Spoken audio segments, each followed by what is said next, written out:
The massive alien vessel descended through Earth's atmosphere like a burning mountain, its hull scarred by countless battles across the galaxy.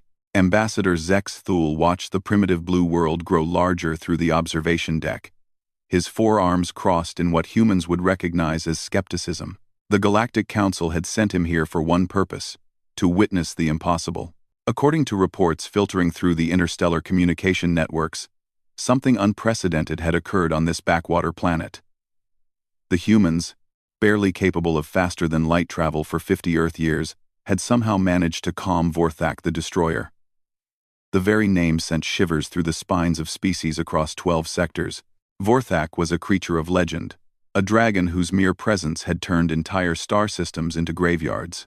Zex Thul's tentacled companion, Science Officer Malura, approached with data tablets clutched in her translucent appendages.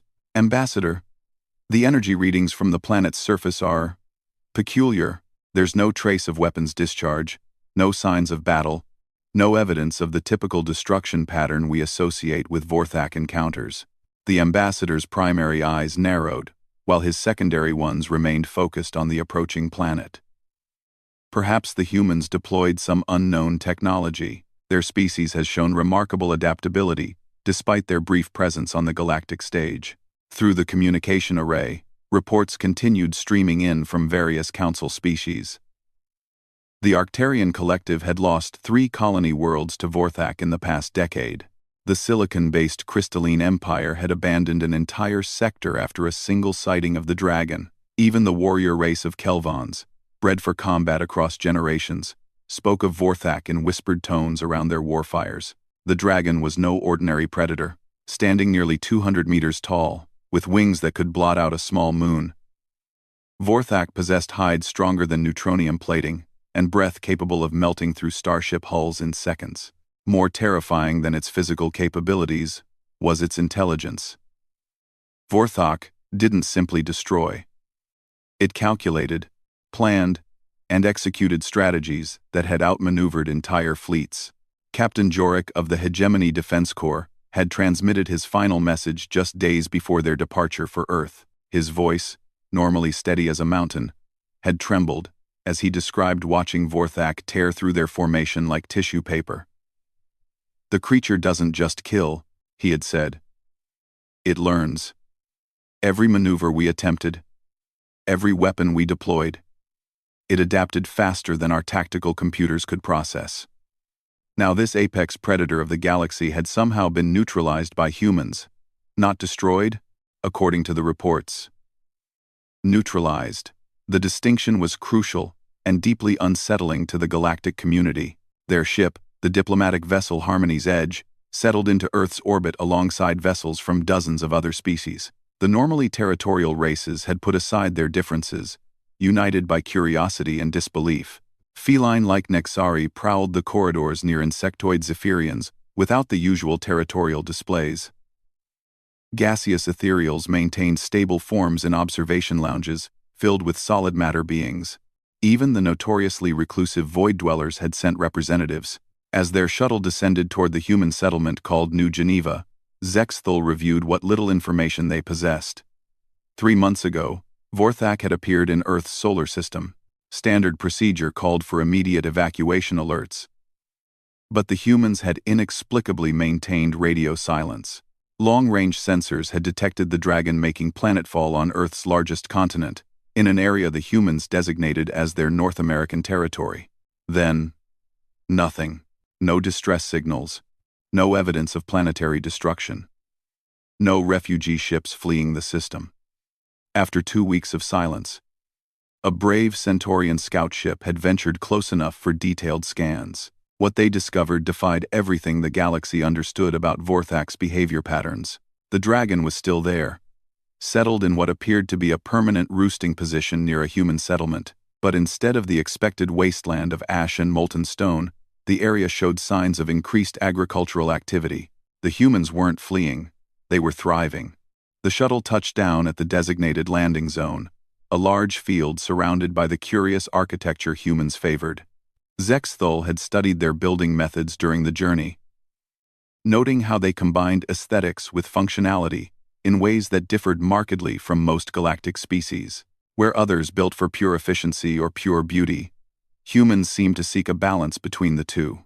A delegation of humans waited to greet them, led by a tall female with graying hair, who introduced herself as Secretary General Martinez of the United Earth Council. Her confidence struck Zexthul immediately. Most species who had encountered Vorthak, even briefly, carried themselves with the careful movements of traumatized survivors. This human showed no such signs. Ambassador Zexthul, she said, extending her hand in the human greeting gesture they had studied. Welcome to Earth. I understand you're here to witness our unusual situation. The ambassador accepted the handshake, noting the firm grip and steady eye contact. Indeed, Secretary General, the Galactic Council finds itself in need of understanding regarding your encounter with the entity known as Vorthak the Destroyer. Martinez smiled, an expression that had taken Zexthul considerable study to interpret properly. I think you'll find our encounter quite different from what you've experienced elsewhere in the galaxy.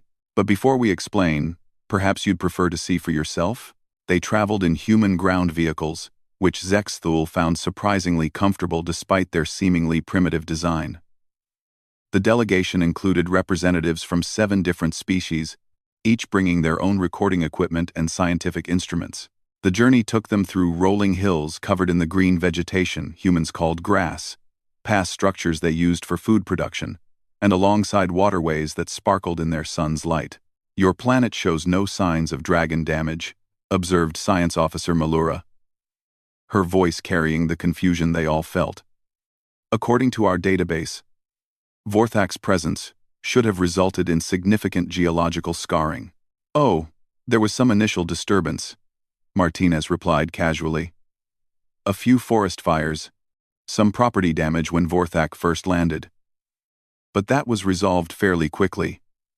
Quote, the casual tone with which she discussed property damage from a galactic-level threat left the alien delegation exchanging glances. Zexthul had personally seen the aftermath of a Vorthak encounter on Kepler 442b. The planet's crust had been cracked like an eggshell, its atmosphere stripped away, leaving nothing but a barren rock drifting through space. As they crested a hill, the delegation fell silent. There, in a valley below them, lay Vorthak the Destroyer. Even at rest, the dragon's size defied comprehension. Its scales, each larger than their shuttle, caught the sunlight and scattered it in patterns that hurt to look at directly. The massive head, capable of swallowing their entire diplomatic vessel, rested on forelimbs that could reshape mountains.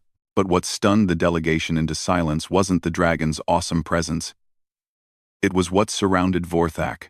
Humans moved freely around the creature. Some tended to gardens planted near its massive bulk. Others had set up what appeared to be research stations, with equipment pointed at the dragon from various angles. Children played in the shadow of its wings, their laughter carrying across the valley on the afternoon breeze. And sitting directly between the dragon's enormous front claws, so small as to be almost invisible against the creature's bulk, was a human child. The little girl couldn't have been more than 8 Earth years old, with dark hair tied in the style humans called pigtails. She held something in her hands that she was showing to the dragon's massive head, which had lowered to bring one enormous eye level with her position. As the delegation watched, transfixed, the child reached up and gently touched the dragon's snout. Vorthak the Destroyer, terror of the galaxy, bane of civilizations, closed its eyes and seemed to lean into the touch. Impossible, whispered Captain Thornek of the Hegemony, his translator barely managing to convey his disbelief. That creature has destroyed entire fleets. Its hide can't be penetrated by antimatter weapons. How is that child? How is she still alive? Secretary General Martinez completed his question with another smile. That's what everyone wants to know, isn't it? The great mystery that's brought half the galaxy to our little planet. Zexthul activated his recording equipment, knowing that the Galactic Council would demand detailed documentation of everything he witnessed. Secretary General, we require a complete explanation of how this situation developed. The implications for galactic security are enormous. Of course, Martinez agreed. But I think you'll understand better if you meet the person responsible for this breakthrough. She gestured toward the valley below. That's Emma Chen down there, 8 years old, second-grade student at New Geneva Elementary, and apparently the first being in galactic history to successfully communicate with Vorthak. The delegation's instruments registered spikes in various energy readings as Vorthak shifted slightly, adjusting its position to better accommodate the small human. The motion, which would have sent most species fleeing in terror, barely caused the nearby humans to look up from their activities. Communication. Malura's voice carried scientific excitement despite her obvious fear. You've established actual communication with the entity? Emma has, Martinez corrected. And before you ask how a human child succeeded where entire galactic civilizations failed, I should mention that we're still trying to figure that out ourselves. What we do know is that 3 months ago, when Vorthak first arrived and began what we assumed was an attack pattern, Emma walked out of her family's shelter and approached the dragon. The story that followed challenged everything the delegation thought they understood about both human behavior and dragon psychology. According to Martinez, the adults had been evacuating according to emergency protocols, when 8-year-old Emma Chen had simply walked away from the evacuation convoy and approached the massive predator that had just incinerated several square kilometers of forest. Her parents were terrified, of course, Martinez continued as they descended into the valley. Everyone expected, well, what any rational being would expect when a child approaches a galactic-level threat, but instead of attacking, Vorthak stopped. Just stopped. And when Emma held up her hand, the dragon lowered its head to investigate. As they drew closer, Zex Thul could see the child more clearly. She appeared completely comfortable in the dragon's presence, chatting animatedly while holding up what looked like a drawing. The dragon's massive eye tracked the movement of the paper, and its head tilted in what almost resembled curiosity. The first contact lasted nearly 4 hours, Martinez explained. Emma sat there talking to Vorthak, while every government on Earth held its breath. We had military units positioned to evacuate her at the first sign of aggression, but the dragon never showed any hostile behavior toward her. Toward our aircraft and vehicles? Yes. It made very clear that they weren't welcome. But Emma seemed to be under some form of protection. The implications sent ripples of unease through the delegation. Every species had legends of dragon-touched individuals, beings who could communicate with the great predators. But those were myths, stories told to children, not documented reality. As their vehicle approached the edge of the designated safety zone, human officials in protective gear approached to brief them on interaction protocols. The procedures struck Zex Thul as remarkably casual for managing contact with a galactic-level threat.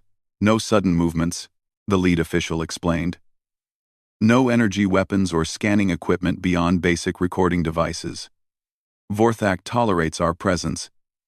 As long as we don't do anything, it interprets as threatening.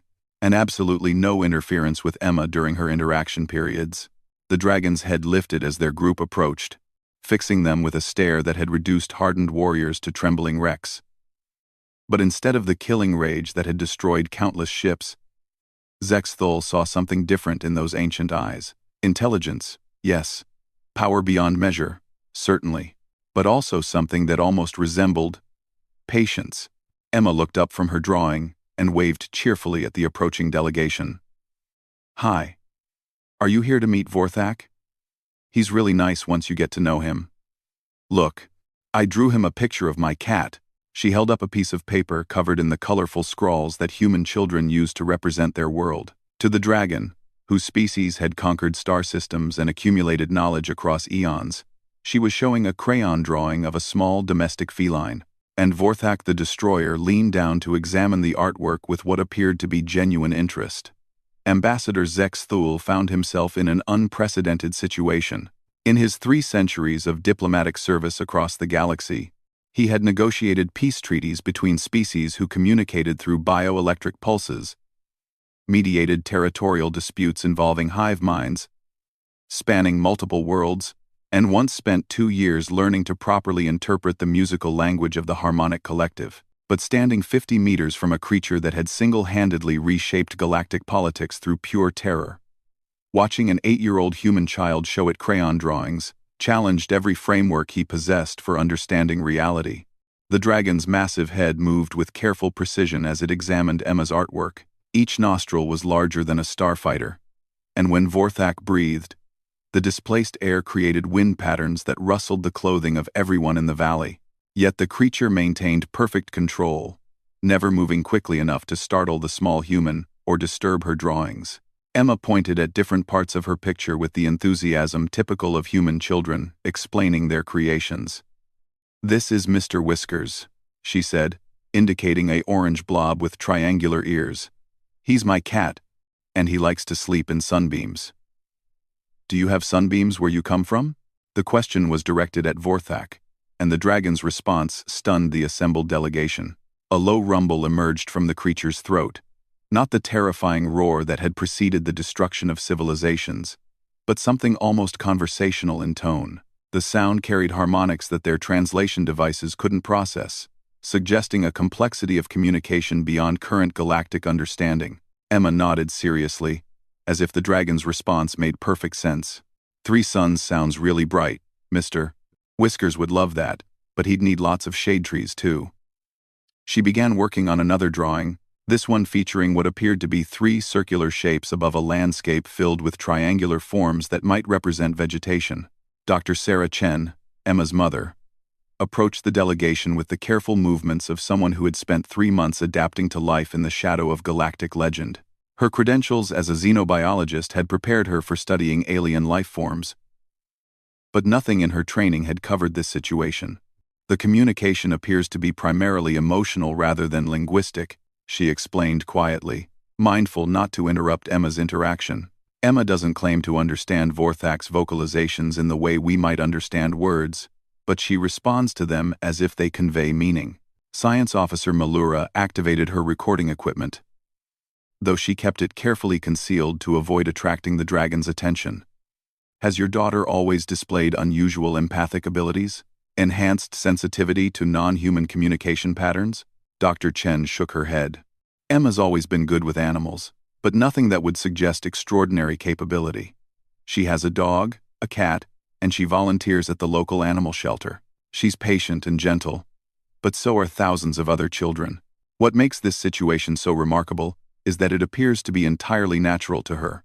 The delegation spread out around the valley's perimeter, maintaining the distances specified by human safety protocols while documenting everything they observed. Each species brought their own instruments and analytical frameworks, hoping to understand how a human child had achieved what military forces and diplomatic corps across the galaxy had deemed impossible. Captain Thornek of the Hegemony focused his sensors on Vorthak's energy emissions, searching for any explanation for the creature's docile behavior. "The dragon's bioelectric field shows none of the aggressive patterns we've documented in previous encounters. If anything, the readings suggest a state analogous to contentment." Ambassador Crix of the Nexari Coalition, whose feline ancestors had given his species enhanced predator recognition instincts, studied the interaction through different filters. "The positioning is significant," he observed through his translator. "Vorthak has placed itself in a protective posture around the human child. This is not tolerance or mere restraint. The creature is actively shielding her from potential threats." To demonstrate this point, a human research drone approached the interaction area from an oblique angle. Immediately, Vorthak's head snapped toward the device, and a low warning growl filled the valley. The drone pilot quickly adjusted course to a wider path, and the dragon's attention returned to Emma's artwork. The message was clear. Approach the child. Face the consequences. Emma seemed oblivious to these protective displays, focused entirely on her conversation with the galactic terror. She had moved on to showing Vorthak a series of photographs, apparently family pictures from her tablet device. The dragon examined each image with the same careful attention it had given her drawings. "This is my grandmother," Emma explained, holding up a photo of an elderly human woman. "She makes the best cookies in the world, and she tells really good stories about when she was little." "Do you have a grandmother?"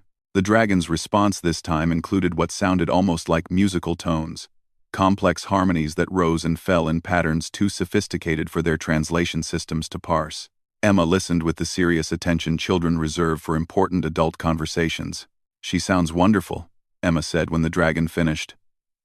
"I bet she told you good stories too. Did she teach you how to fly?" Dr. Martinez approached the diplomatic group with additional information that had been compiled by human researchers over the past 3 months. "We've documented over 50 hours of interaction between Emma and Vorthok," she reported. "The pattern is consistent. Emma treats the dragon as she would any large, intelligent animal, showing it respect, but no fear. Vorthok responds with protective behavior and what appears to be genuine engagement." The documentation revealed details that challenged fundamental assumptions about dragon behavior. Vorthok ate only when Emma wasn't present, apparently unwilling to display its predatory nature around the child. The dragon had redirected several natural lightning strikes away from the valley during thunderstorms. Most remarkably, it had begun helping with human agricultural efforts, using controlled applications of its flame breath to clear diseased sections of forest and prepare ground for new planting. "The energy output calculations are staggering," reported engineer Vax of the Crystalline Empire, whose silicon-based thought processes excelled at mathematical analysis. "The precision required for Vorthok to apply destructive capabilities for constructive purposes suggests cognitive abilities far beyond our previous estimates. This creature isn't simply intelligent, it's operating at genius-level problem-solving capacity." As afternoon stretched toward evening, they observed Emma's daily routine with the dragon. She showed Vorthok her schoolwork, shared snacks that were comically small compared to the dragon's size, and eventually curled up against one of its massive forelimbs to read a storybook aloud. The dragon's breathing slowed to match her relaxed rhythm, creating a gentle rise and fall that seemed to help the child focus on her reading. The story Emma chose was a human fairy tale about a brave princess and a misunderstood dragon who became friends. As she read, her voice carrying clearly in the still air, the assembled delegation began to understand something profound about the situation they were witnessing. "She doesn't see Vorthok as a monster," Dr. Chen explained when several delegates questioned Emma's apparent fearlessness. "To her, Vorthok is simply another intelligent being who needed understanding rather than fear." She approached the dragon the same way she approaches any new animal, with curiosity, patience, and kindness. Ambassador Zex's Thule reviewed the implications as he watched the child and dragon interact. Every galactic civilization had approached Vorthok as a threat to be destroyed or defended against. Military tacticians had developed strategies for containing the creature. Diplomatic corps had attempted negotiations based on power dynamics and territorial agreements. Scientific teams had studied the dragon as a phenomenon to be explained and classified. None had tried simply befriending it. The human approach violated every established protocol for managing galactic-level threats. Where other species had sent their strongest warriors and most sophisticated technology, humans had allowed a child to walk up to the dragon and start a conversation. The contrast highlighted something unique about human psychology that the galactic community had overlooked during their brief contact period. As Emma finished her story, she looked up at Vorthok's massive eye and gently patted the scales near where she sat. "I need to go have dinner with my family now," she said matter-of-factly. "But I'll be back tomorrow morning, okay? Maybe you can tell me more about your homeworld." The dragon's response was a soft rumble that somehow conveyed acknowledgement and perhaps affection. Emma gathered her drawings and books, kissed the tip of Vorthok's snout with the casual affection children show toward beloved pets, and skipped toward where her parents waited at the edge of the interaction zone. The kiss stunned the delegation into complete silence. Every being present understood the significance of what they had just witnessed. Vorthok, the destroyer, the creature whose very name was spoken in whispers across 12 sectors, had allowed a human child to show it affection in the most vulnerable way possible, and the dragon had gently nuzzled her in return. As Emma reunited with her family and headed home for the evening, Vorthok settled into a resting position that still kept the entire valley within its protective range. The message was clear. The dragon wasn't simply tolerating human presence. It was actively guarding this place and these people. "This changes everything," Ambassador Crick said quietly, his feline features reflecting the shock they all felt. If humans can establish this kind of relationship with galactic apex predators, it alters the entire balance of power in our region of space. The implications rippled through each delegate's understanding of interstellar politics. Dragons had been the ultimate wild card in galactic affairs, unpredictable forces that could appear without warning and reshape entire sectors. If humans could communicate with them, potentially ally with them, it would make Earth's species far more significant than their technological limitations had suggested. But more than political ramifications, what they had witnessed challenged fundamental assumptions about intelligence, communication, and the nature of relationships between species. Emma Chen hadn't employed advanced technology or sophisticated negotiation tactics. She had simply treated Vorthak with the same kindness she would show any being capable of thought and feeling. The galaxy had spent millennia developing complex frameworks for managing threats and establishing hierarchies based on military capability and technological advancement. A human child had achieved more meaningful contact with a galactic legend through the simple expedient of being genuinely friendly. As night fell over the valley and the delegation prepared for their evening briefings, Vorthak remained vigilant in the darkness, its massive form a protective presence watching over the human settlement below. Tomorrow would bring more questions, more analysis, and more attempts to understand the impossible. But for tonight, in a quiet valley on a small blue planet, a dragon slept peacefully knowing that in the morning, a little girl with crayon drawings and endless questions would return to continue their conversation about sunbeams and grandmothers and the wonderful complexity of life across the stars. 3 days after the delegation's arrival, Ambassador Zex Thul found himself participating in the most unusual diplomatic conference of his career. The meeting took place in the valley itself, with Vorthak serving as both subject and silent participant in discussions that would reshape galactic understanding of interspecies relations. Emma had insisted that any important talks about her friend should happen where Vorthak could hear them, displaying the kind of inclusive thinking that had made their unlikely friendship possible in the first place. The 8-year-old sat cross-legged near the dragon's massive head, coloring in a new sketchbook while the assembled representatives of a dozen civilizations debated the implications of her relationship with galactic legend. "The precedent is unprecedented," declared Chancellor Vextar of the Outer Rim Territories, his crystalline voice carrying overtones of confusion. "Our databases contain no record of successful long-term peaceful contact between any civilization and a dragon entity. The ramifications for territorial defense planning are enormous." Dr. Chen had been invited to present her research findings to the group, offering the first scientific analysis of dragon-human interaction ever conducted. Her preliminary results challenged everything the galaxy thought it knew about dragon psychology and behavior patterns. Vorthak appears to operate from a cognitive framework significantly more complex than our models predicted, she explained, gesturing toward data displays that showed brain activity patterns, emotional mapping, and behavioral analysis. The creature doesn't simply respond to threat and food stimuli. It demonstrates curiosity, protective instincts, aesthetic appreciation, and what can only be described as genuine affection for certain individuals. Emma looked up from her coloring at the mention of affection and beamed at Vorthak. "Of course he has feelings," she said with the matter-of-fact tone children use for obvious truths.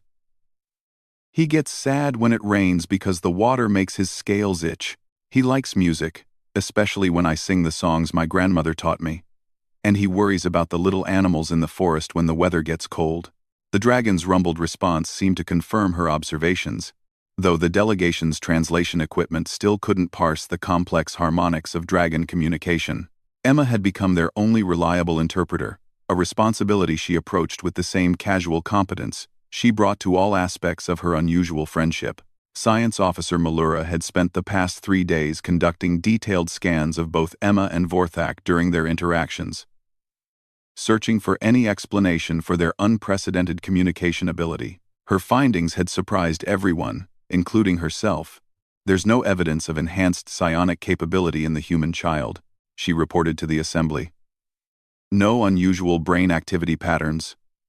No enhanced empathic responses. No indication of any special biological adaptations. Emma appears to be, by all measurable standards, a completely ordinary human child." "Then, how do you explain the communication breakthrough?" pressed Captain Thornick, whose military background made him focus on tactical implications. If there's no special ability involved, what enables this unprecedented contact?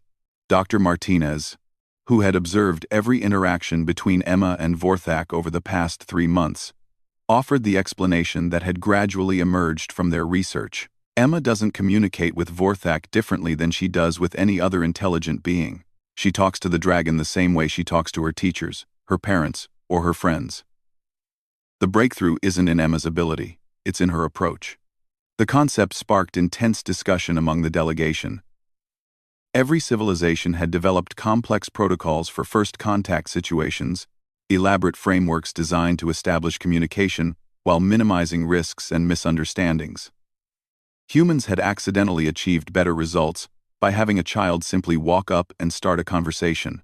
Emma demonstrated this approach throughout the day, maintaining a running commentary with Vorthak about everything from cloud formations to her thoughts on the various alien visitors.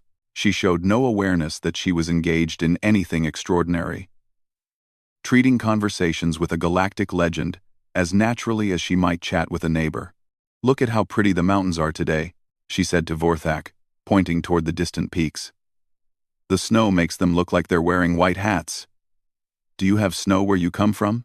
The dragon's harmonious response seemed to convey complex information about multiple climate zones across different worlds.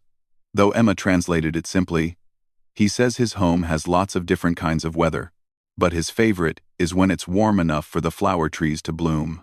Ambassador Crix had been analyzing the interaction patterns from his species' predator psychology perspective, and his observations revealed crucial insights about dragon social behavior. Vorthak's responses suggest highly developed social intelligence, he reported.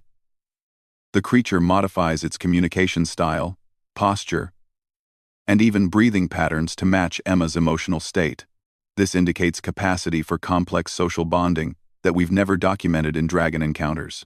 The implications rippled through military and political planning sessions taking place simultaneously across the galaxy. If dragons possessed sophisticated social intelligence, previous strategies based on treating them as simple apex predators would need complete revision.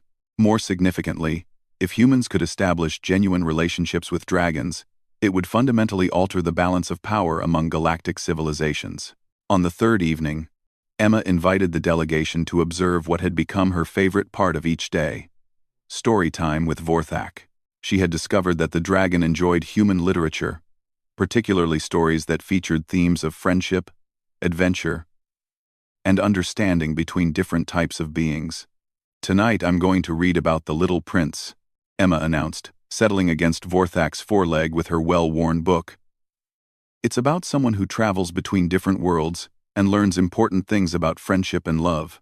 As Emma read, her clear voice carrying across the valley in the evening stillness, something remarkable happened. Vorthak began to respond to the story. Not just with the usual attentive rumbles, but with complex harmonic patterns that seemed to echo the emotional content of the narrative. When Emma read about loneliness, the dragon's tones carried melancholy undertones. During passages about discovery and wonder, the harmonics soared with what could only be described as joy. "The dragon is emotionally engaged with abstract narrative concepts," whispered Dr. Chen in amazement. "Vorthak isn't just listening, it's experiencing the story." The revelation added another layer to their understanding of dragon intelligence. These creatures weren't simply powerful predators with advanced cognitive abilities. They were sophisticated beings capable of aesthetic appreciation, emotional depth, and imaginative engagement with fictional narratives. They had, quite literally, been completely misunderstood by galactic civilization for millennia. When Emma finished the story, she looked up at Vorthak's massive eye and asked, "Would you like to tell me a story from your world?" What followed was the first dragon narrative ever shared with another species. Vorthak's harmonious language painted images of vast crystalline cities that grew like living things across desert worlds, of dragon communities that created art from controlled flame and constructed music from the harmonics of wind through stone. The story told of young dragons learning to fly among gas giant storms, of ancient libraries carved into asteroid cores, and of the loneliness that came from being misunderstood by younger civilizations across the galaxy. Emma listened with the rapt attention children bring to compelling stories. occasionally asking questions that helped clarify details for the watching delegation. Through her simple queries, they learned that dragon civilization was far older and more complex than any galactic database had suggested. Dragons weren't solitary apex predators. They were artists, scholars, and philosophers whose advanced culture had developed over millions of years. "Why did your people stop talking to the other space people?" Emma asked when Vorthak finished his story. The dragon's response was long and complex, filled with harmonics that suggested sadness and frustration. Emma translated with the straightforward honesty that characterized all her communications. "He says the younger peoples always tried to fight first and talk later. It made his people sad and angry, so they stopped trying to be friends and just protected themselves when the others came too close." The explanation hit the delegation like a shockwave. Dragon aggression wasn't predatory behavior. It was defensive action taken by an advanced civilization tired of being attacked by species who feared them without attempting communication.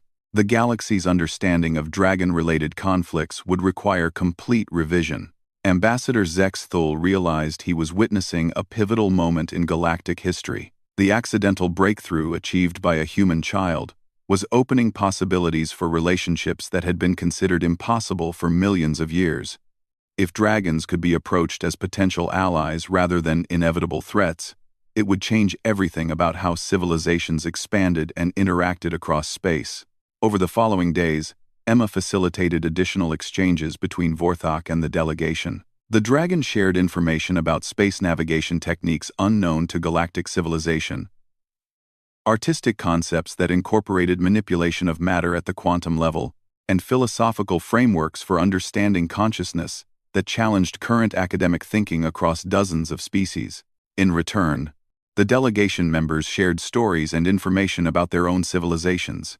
Vorthak listened with genuine interest to accounts of Nexari hunting songs, crystalline empire architectural innovations, and hegemony military traditions. The dragon's questions revealed sophisticated understanding of the political and social challenges facing younger galactic civilizations. He wants to know if the space people would like to learn dragon stories too, Emma announced after a particularly long exchange. He says his people have been waiting a long time for friends who wanted to listen instead of fight. The offer represented an unprecedented opportunity for cultural and scientific exchange. Dragon civilization clearly possessed knowledge and capabilities far beyond current galactic standards. Access to their accumulated wisdom could advance every field, from technology to philosophy to art. But more than practical benefits, the potential for genuine friendship with dragons offered something that had been missing from galactic politics: the possibility of relationships based on mutual respect and shared curiosity, rather than territorial competition and resource conflicts. As the delegation prepared for their return to the Galactic Council, Emma made a request that would resonate across civilizations for generations to come. She asked if Vorthak could visit other worlds to meet new friends, the same way the space people had come to meet him. "I think everyone would like dragons better if they got to know them like I know Vorthak," she said with the simple wisdom that had made their friendship possible. Maybe they just need someone to show them how. The final image that Ambassador Zex Thul would carry back to the Galactic Council was of Emma Chen, age 8, kissing Vorthak goodbye on the tip of his massive snout, while promising to write letters that could be delivered by the diplomatic ships traveling between Earth and the Council chambers. As their vessels lifted away from Earth's surface, each delegation member understood that they were returning to a galaxy forever changed by the simple power of a child's kindness and a dragon's loneliness, finally finding the friendship both had been seeking across the vast freed loneliness of space. The age of dragon wars was ending. The age of dragon friendship had begun. Started by a little girl who had seen past fear to the possibility of understanding, and an ancient being who had waited millions of years for someone to offer the simple gift of genuine affection. In the months that followed, the first dragon cultural exchange programs would begin, leading to advances in art, science, and philosophy that would benefit every species in the galaxy. But none of these achievements would be as significant as the lesson learned in a quiet valley on Earth: that the greatest diplomatic breakthroughs often come not from sophisticated negotiation or superior firepower, but from the courage to approach the unknown with an open heart and genuine curiosity about the thoughts and feelings of others. no matter how different or frightening they might seem.